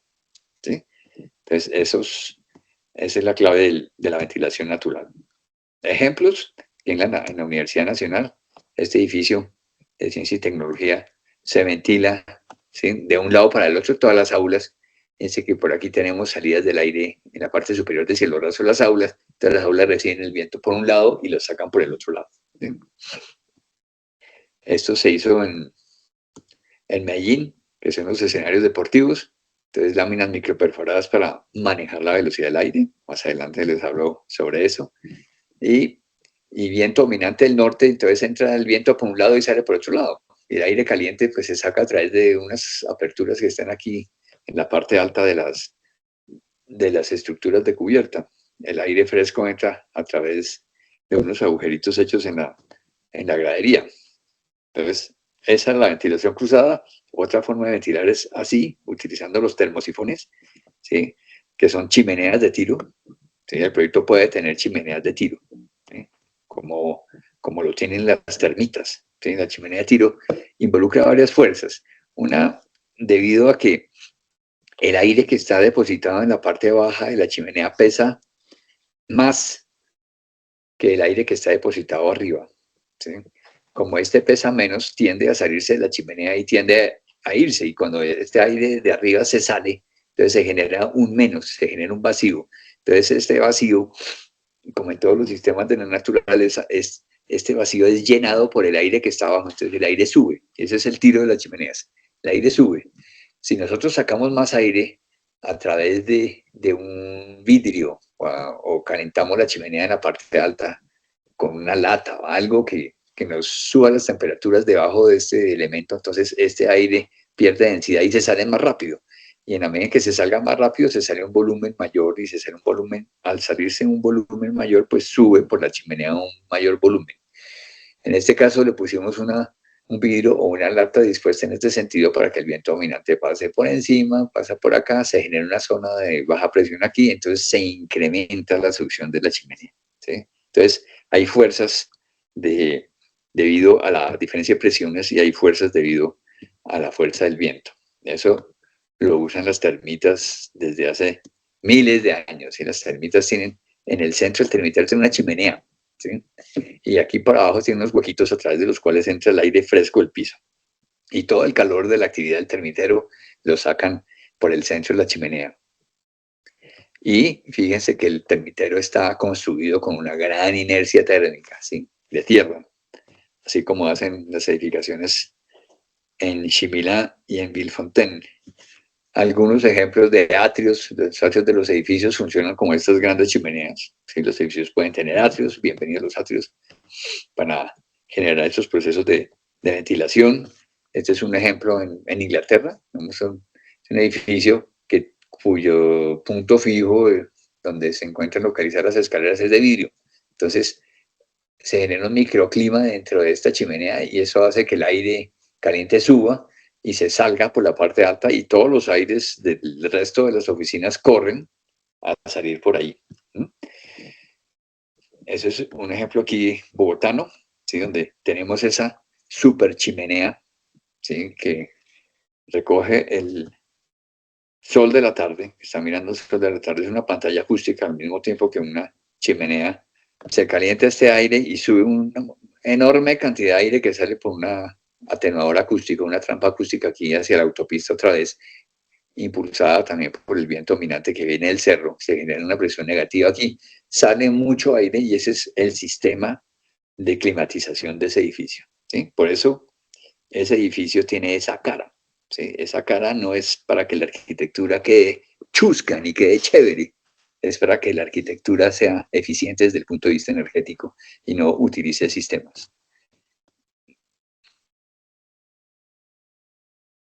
Esto es un ejemplo en Alemania, ¿sí?, donde un edificio tiene un termosifón central que es el encargado de sacar todo el calor de este edificio durante las épocas calientes y se sella, ¿sí?, se sella durante las épocas frías, se interrumpe el flujo de la ventilación vertical para evitar las pérdidas.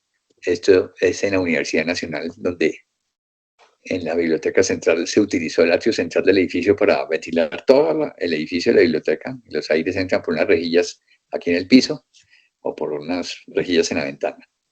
Otra estrategia de ventilación es la ventilación subterránea, que es válida, ¿sí? Entonces, a tener en cuenta que cuando uno se mete debajo de la tierra, ¿sí? Como lo hacen los topos o los conejos, ¿sí?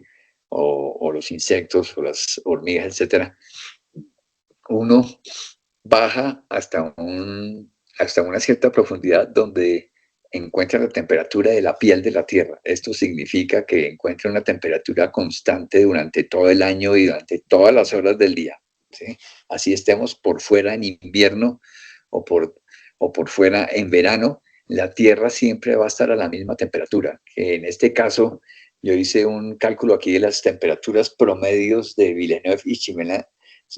La temperatura media es de 11.5 grados centígrados, o sea que entre los 2 y 3 metros de profundidad la Tierra está a 11 grados. Entonces, si ustedes necesitan aire acondicionado, pues cojan el frío de la Tierra, ¿sí? Eso se hace de la siguiente manera.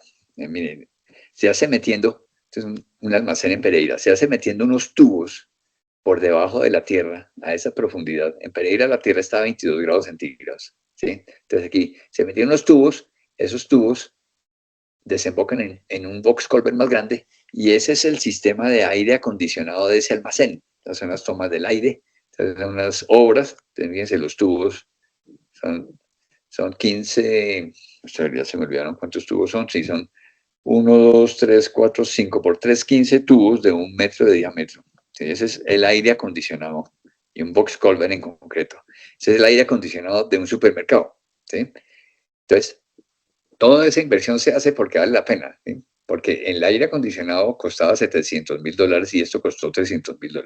Entonces, y en esa región, imagínense, donde la tierra es más fría, ¿sí? Porque yo tengo, en ese sitio tengo tierra más o menos a 11 grados y medio, 12 grados centígrados, pues con unos tubitos más pequeños, eso se llamaban pozos canadienses, con unos pozos canadienses más pequeños en la región de Villeneuve o Chimila, pueden ser utilizados como sistema de aire acondicionado también.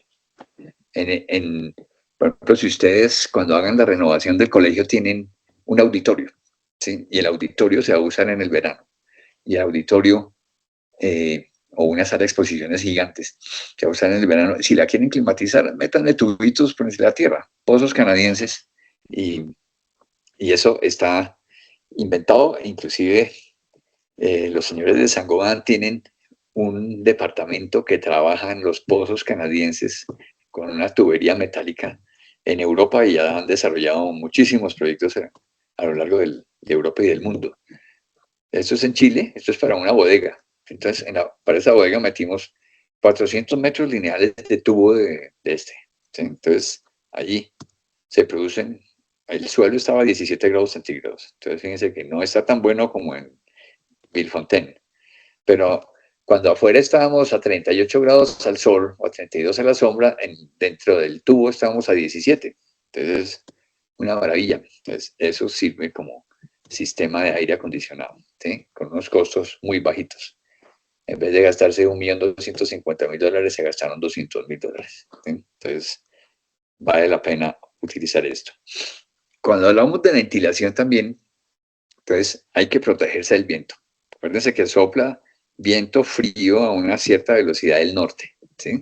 Entonces, empezamos nosotros a encontrar situaciones como bajas donde se pierden las condiciones de confort, ¿sí? En la medida en que, por ejemplo, a estas velocidades de 3 a 0.45 grados centígrados, perdón, de 3 a 4.5 metros por segundo de velocidad, estas son las velocidades en metros por segundo, las hojas de los árboles y las ramas pequeñas se mueven constantemente, ondean las banderas al igual que las ropas amplias. Cuando superamos los 4.5, el polvo depositado sobre el piso y los papeles se levantan, las ramas de los árboles se agitan, se despeinan los cabellos. Digamos que esta velocidad de 4.5 metros por segundo es la velocidad máxima que puede uno tener dentro de un espacio público. Sí, y son las velocidades de viento que nosotros tenemos cuando sopla duro en nuestra condición ahí en Villeneuve y Chimilán. Entonces, pilas con el espacio público, ¿sí? Estos son simulaciones de proyecto, es un proyecto que se va a hacer en Bogotá, entonces fíjense que cómo llega el viento y se acelera por aquí y produce unos remolinos, ¿sí? Y unas cosas incómodas por aquí, entonces hay que ver dónde se producen esos accidentes de aceleraciones. ¿Sí? Aquí tenemos velocidades altas y pasando por debajo de un... Entonces, esto es lo que se sucede en el Centro Internacional en Bogotá. ¿Sí? Se para uno en una de esas puertas que comunica la séptima con la 13 y hay un chiflón terrible. Las condiciones de confort se dañan. Entonces, se pueden usar barreras. ¿Sí? Y una barrera aerodinámica es una cosa que tiene huequitos. ¿Sí? Si yo pongo un muro o pongo un vidrio, mi zona protegida detrás del muro o del vidrio no es muy grande. Si yo le pongo huequitos que funcionan como un colador, cuando el viento viene de frente y lo convierte en fuercitas menores, entonces ya mis zonas protegidas son mucho más grandes. Entonces, bienvenida a las barreras aerodinámicas. Estas inclusive son en Francia. ¿Sí? Esta es una barrera para proteger un espacio público donde juegan niños y esto es una barrera para proteger una autopista. ¿Sí? Las barreras pueden ser vegetales, pueden ustedes utilizar la vegetación dispuesta en zigzag o una estructura liviana con maticas. Mm, pueden utilizar un vidrio cuando van a proteger un espacio muy, muy pequeño.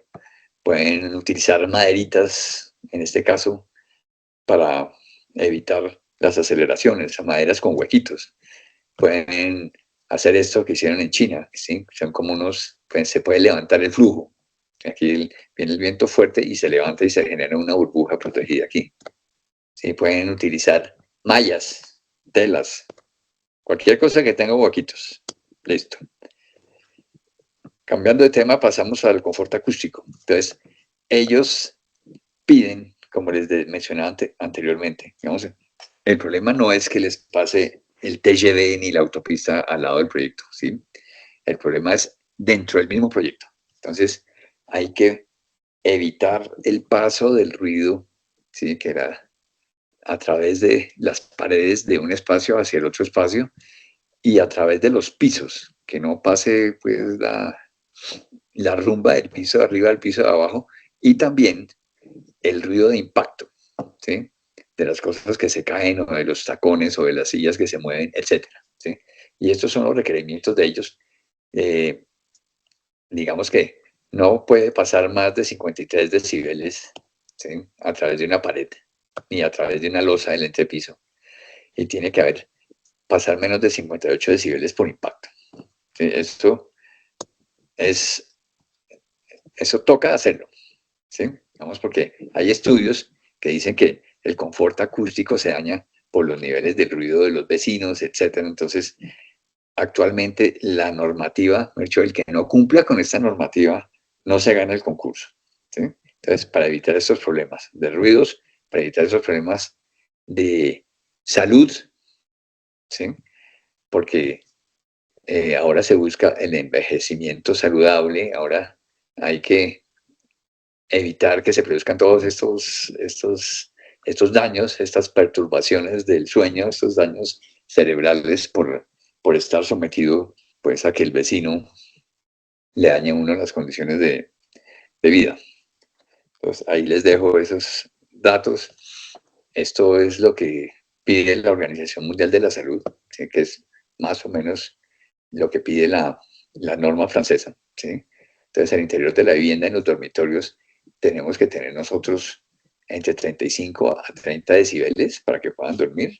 Y en las circulaciones fuera de los dormitorios tenemos que tener máximo 45 decibeles. Entonces, fíjense que la cosa es exigente. Y eso se logra, pues, aislando. Y, y Saint-Gobain tiene todos los productos para aislar los muros y para aislar los pisos, ¿sí? Están todas estas fibras de vidrio aislantes dispuestas de diferentes maneras. Tienen ustedes que hacer la tarea de estudiar, no sé si me imagino que sí cuentan con el apoyo de alguno de los técnicos de Saint-Gobain para que les ayuden a definir las paredes, qué tanto espesor necesitan ustedes para lograr los 45 decibeles. Por ejemplo, esto es potentísimo. Es un aislamiento, esto no pasarán por ahí 5 decibeles, que es prácticamente nada. Entonces, esos son aislamientos, por ejemplo, en zonas hospitalarias son así. ¿Sí? Otra forma de aislarse es utilizar el vidrio cámara. ¿Sí? Entonces, el vidrio también es clave, tanto para el sol como para el aislamiento acústico y para la parte térmica. Vamos a verlo más adelante. Se aíslan paredes, se aíslan suelos. ¿Sí? Creo que tengo por aquí. Sí, miren, aquí están aislando cielos rasos, cielo raso aislado en la zona hospitalaria, para para evitar el paso del ruido de un piso de arriba al piso de abajo, pero también hay unos productos especiales que se ponen sobre las losas de concreto que produce Saint-Gobain para evitar el paso por impacto.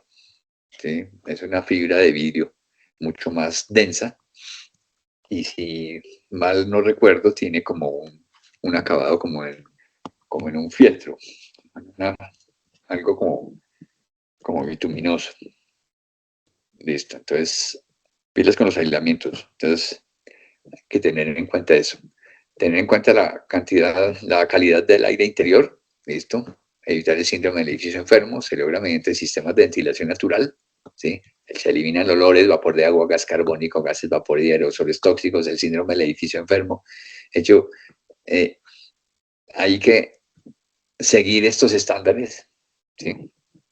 Entonces, digamos que ellos piden por lo menos que se produzca una inyección de aire de 30 metros cúbicos hora por persona en los espacios. Eso está bien, digamos, está perfecto. En el invierno es un poco más complicado, ¿sí? Porque en el invierno, pues uno está introduciendo aire frío, ¿sí? En invierno uno podría estar introduciendo aire menos frío, por ejemplo, si lo introduce a través de un pozo canadiense, a través de un tubo subterráneo o a través de pequeñas aberturas. De hecho, para los 30 metros cúbicos hora por persona es muy pequeñita la apertura que hay que lograr. O las ventanas son basculantes, siempre las ventanas deben ser basculantes, con que se abran 1 centímetro estamos sobradamente cumpliendo con esas normas. Y, y esas normas responden como a estándares internacionales como este. Este es el estándar de la SRAE, que es la asociación gringa que define estándares de ventilación. ¿Sí? Y aquí están para los bedrooms y para todo tipo de espacios. Entonces, por eso, esa es la preocupación de, que tienen todas estas nuevas arquitecturas de generar calidad interior del aire, ¿sí? Para evitar el síndrome del edificio enfermo, para evitar que haya más de 1000 partes por millón de CO2 dentro de un ambiente, ¿sí? Porque ahí es cuando uno pierde la capacidad de comprensión, cuando le da sueño, se queda dormido, etc. Entonces, y el World Green Building Council eh, es uno de los organizadores también de este concurso. Entonces, ellos buscan pues aplicar toda una serie de estrategias para que uno se sienta bien dentro del edificio. ¿Sí? Entonces, esto de la calidad del aire es importantísimo. Entonces, cómo se renueva el aire y cómo se mueve el aire, cómo las ventanas se pueden abrir y cerrar. Aquí hay algo interesante y es el uso de la biofilia. ¿Sí? Eso eh, está científicamente demostrado que si uno tiene contacto visual con un ser vegetal vivo, se produce entonces en el cerebro una reacción positiva que produce condiciones de confort psicológico. Entonces, o tener matas por dentro, o tener patios interiores, o tener una vista espectacular hacia el exterior donde haya plantas vivas. Entonces, la biofilia es otro concepto que pueden estar profundizando. ¿Sí? Entonces, ese es uno de los objetivos. La luz natural, listo. El ojo es el que recibe. Hay requerimientos mínimos de luz natural expresados en luxes. Si hay un mínimo, un recomendado y un óptimo. ¿sí? Para todo tipo de espacios. Si, por ejemplo, para la vivienda necesitamos en los dormitorios un mínimo de 100, un recomendado de 150 y un óptimo de 200 luxes. ¿Sí? Para los baños, algo parecido. En la sala comedor necesitamos más luxes porque hay diferentes actividades que se producen que necesitan más luz.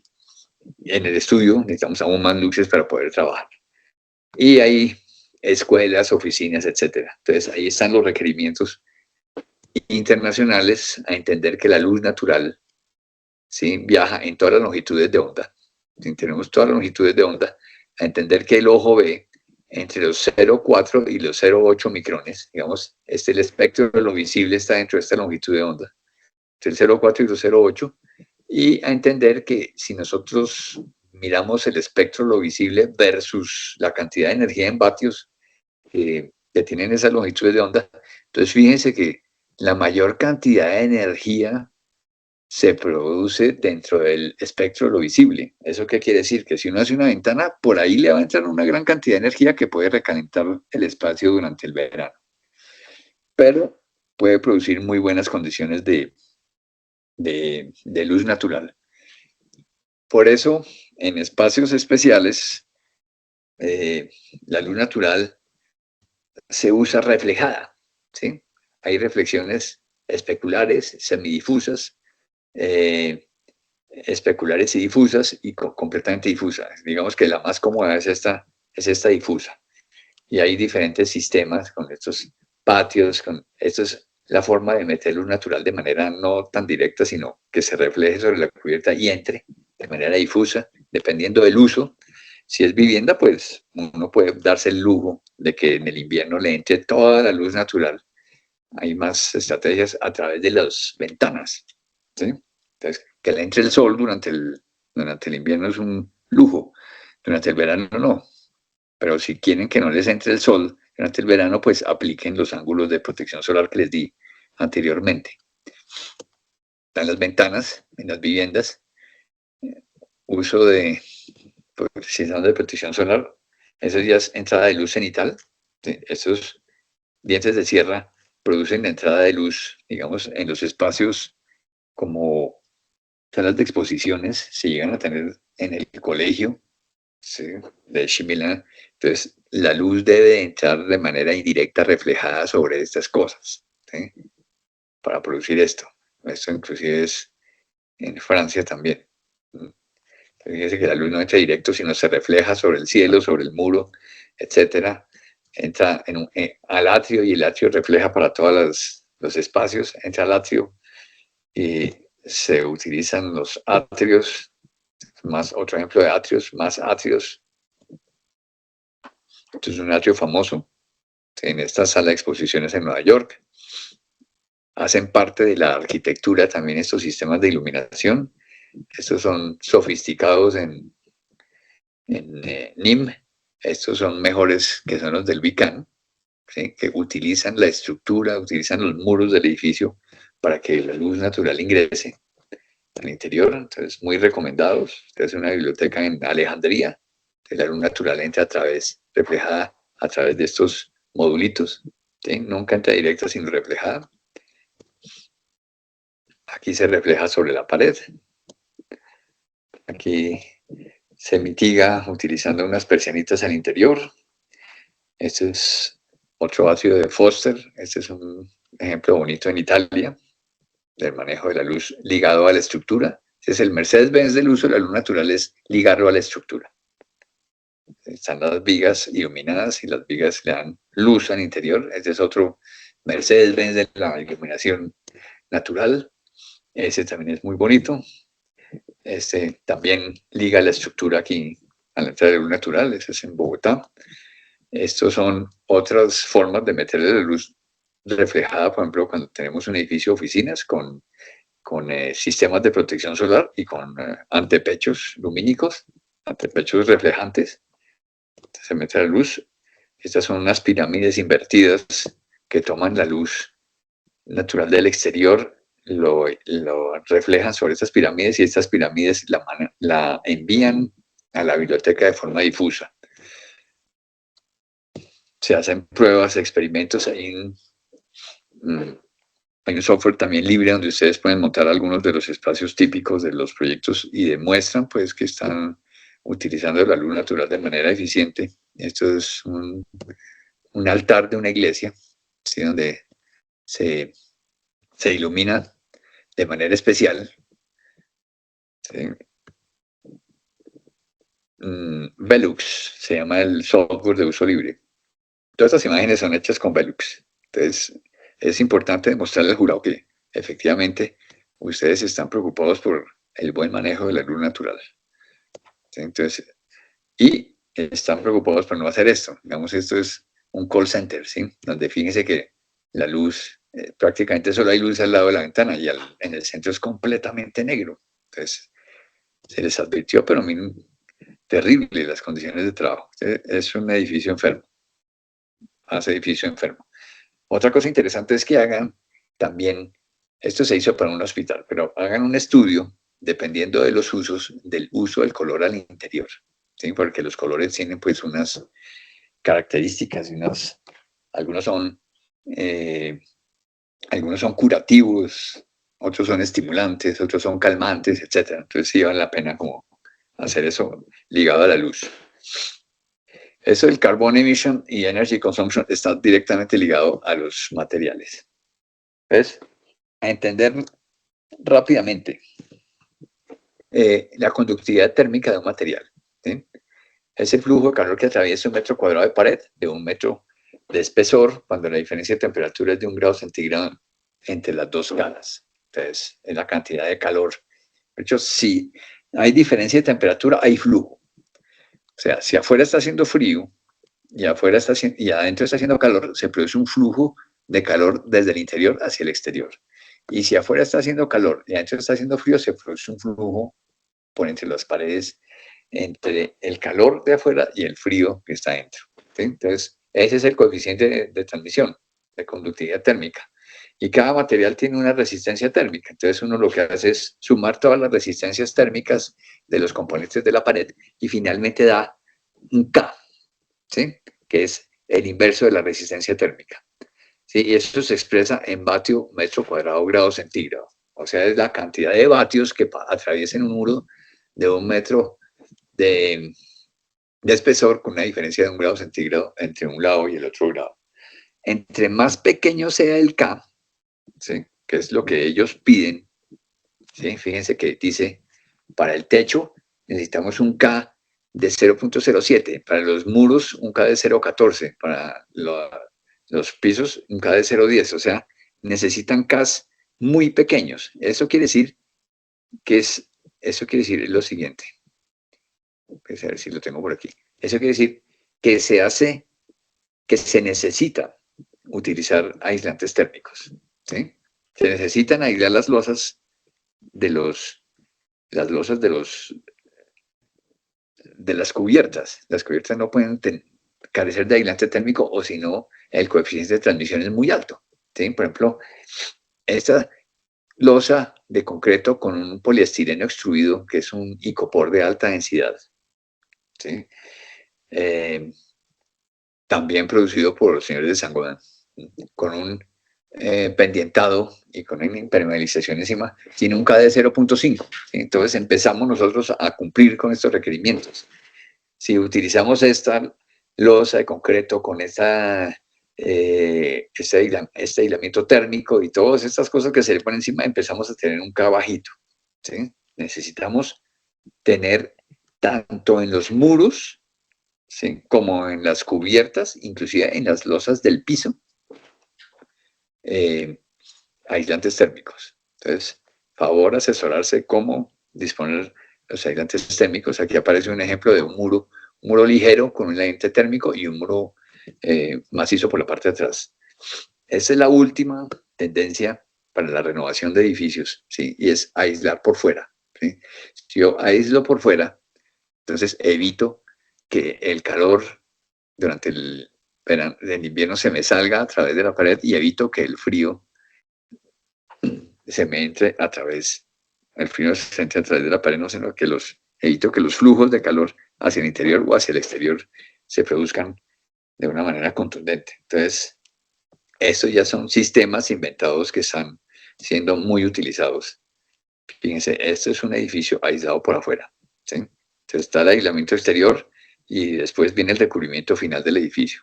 Aquí se ve en el corte el muro de concreto, el aislamiento, después hay una estructura, que es esa estructura metálica que recibe los paneles finales del edificio. Entonces, muy recomendado el uso, es obligatorio el uso de aislantes térmicos, no es que sea recomendado. Y muy recomendado el uso de la inercia térmica fuerte, ¿sí? La cosa tiene que ser inerte, tiene que mantener las temperaturas, porque tenemos esta forma de construir, porque tenemos frescor en la noche y calor en el día, ¿sí? Entonces es muy recomendada la inercia acompañada. Estos son ejemplos de inercia térmica en los edificios de Le Corbusier en Marsella, donde se ve la losa del entrepiso pintada a través de la pantalla de concreto, donde se le ve el, el frescor de la losa durante las horas de la madrugada, a las 8 de la mañana, y aquí sigue siendo fresco a las horas del mediodía, ¿sí? A las horas calientes del día. Entonces, la inercia térmica es como el regulador interior de las temperaturas. Eso sumado al uso de los aislantes les va a producir a ustedes un envolvente propicia. La recircularidad,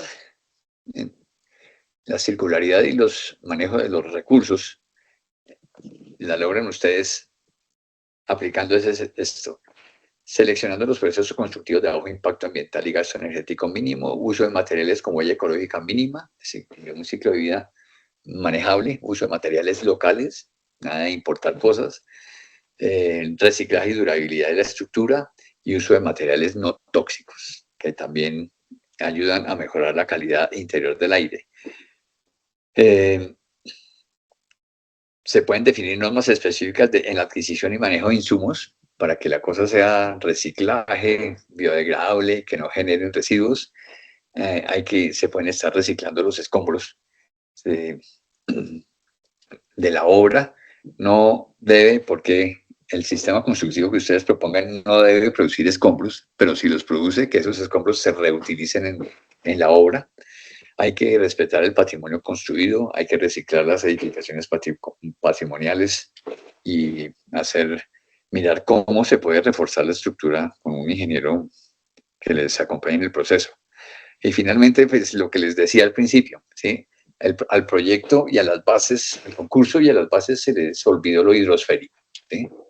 Y nosotros tenemos que reciclar las aguas lluvias, manejar los sistemas de drenaje, reciclar las aguas grises, utilizar aparatos ahorradores, manejar las aguas freáticas, el agua reciclada para manejo de zonas verdes y utilizar el agua de una manera eficiente durante el proceso de la obra.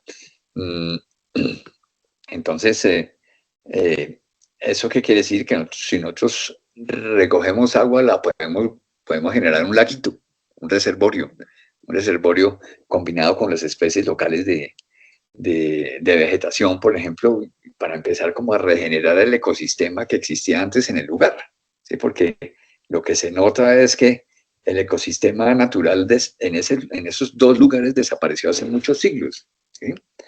Por el efecto de la agricultura. Entonces, por lo menos que el campus de los talleres y los alrededores del colegio en Chimirín sean como un ejemplo vivo de que sí se pueden recuperar los ecosistemas. Trabajar también con un paisajista, biólogo, y el manejo del recurso hídrico ayuda a eso, ¿sí? Esto, además, hay que tener en cuenta esto, ¿sí? Tenemos muy poquita agua dulce y prácticamente toda el agua dulce que tenemos la estamos contaminando y la estamos dañando. Entonces, y no obstante, nos cae agua gratis del cielo. Entonces tenemos que recuperarla. Tenemos una oferta de 780 milímetros en la zona, ¿sí? Eso multiplican ustedes por la superficie captora que puedan tener. Si tienen 1000 metros cuadrados, entonces recogen no 780, sino esto multiplicado por 1000, ¿sí? 780.000 litros, que es una cantidad considerable. Y todo se puede reciclar y poner a funcionar y potabilizar con unas plantas de tratamiento muy sencillas, ¿sí? Esta, por ejemplo, es una de un supermercado. Recogemos el techo de 10.000 metros cuadrados Esto costó $10.000 y produce 120 metros cúbicos al día. Fíjense, le puede dar agua a 100 viviendas o a 120 viviendas, un techo de un supermercado. Entonces, a tener en cuenta lo hídrico también. Y bueno, yo creo que ya pilas que vamos a ganar todos, ¿no? Entonces, están cordialmente invitados a seguir todas estas recomendaciones, a ver si sacamos adelante un proyecto interesante. Listo, señores. Entonces, no sé si tengan alguna pregunta o... No, Sí. no tenemos preguntas en el chat, Jorge. Sí. De igual manera, si posterior a esto salen preguntas en las cajas de preguntas de los canales de YouTube, nos pueden dejar las preguntas y ahí estaremos pendientes para resolverlas. Listo. Perfecto. Me cuentan y yo les ayudo. Jorge, muchas gracias. No sé si aquí alguna de las personas que esté quiere hacer alguna pregunta para concluir entonces la presentación. Pues No. ha sido una inyección fuerte. Eso hay que como que digerirlo un poquito. Sí, sí, sí. Vuelvan a ver la cosa. Aquí hay una pregunta. Espérate a ver. Juan José Otero. Si ¿Puede abrir quieres, el abre el micrófono? micrófono.